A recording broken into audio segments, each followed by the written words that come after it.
Welcome to another video. Today we will cover the so-called toml files.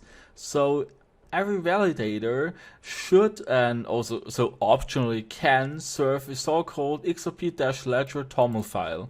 It's basically a file describing how the validator is set up and what, for example, which URL it is using or which URLs it is using, which domain it contains, and so on.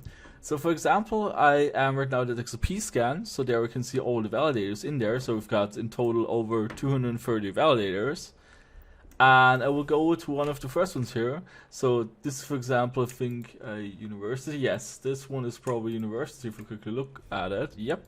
So now we'll just go to the link we've got there and we'll copy the subpath because they're all serving the file at the domain name /.wellknown /XRP ledger.toml.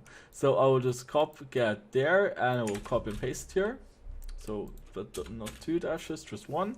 So now it is being downloaded. Okay, my bad.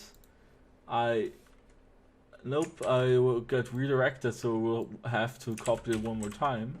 And then I will have to copy the last part again. So that part here. And now I'm good to go. So now I was able to download the toml file.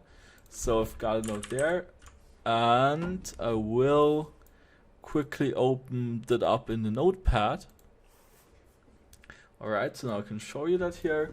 You can see here, for example, that this validator, you can see here the email address, well, you can see the name, you can see the email addresses, so the multiple email addresses to be honest here. You can see URL, which this validator is using. For example, this validator is using the URL provided by Ripple.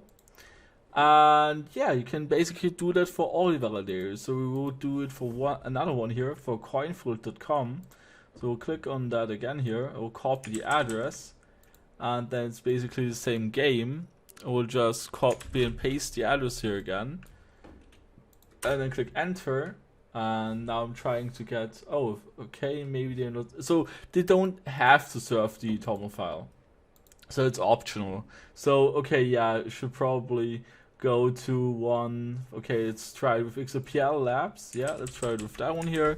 So the one being run by Wietse and XAM. Alright, so I downloaded it again. I will then, after entering the path, the same way we can see here, for example, when it has the last time it has been modified, they're entered here. So modified in the 26th of May. We can see here the organization. We can see here which URL they're using currently. They're using the XRPLF URL and the Ripple URL. And right, so that's how and you can see also the additional servers here. So they also run the full node at wss://xrpl.vs. And right, so yeah, that's basically it about the toml files. So yeah, now you also know what these are, what you can do with that, and what they are for, more or less.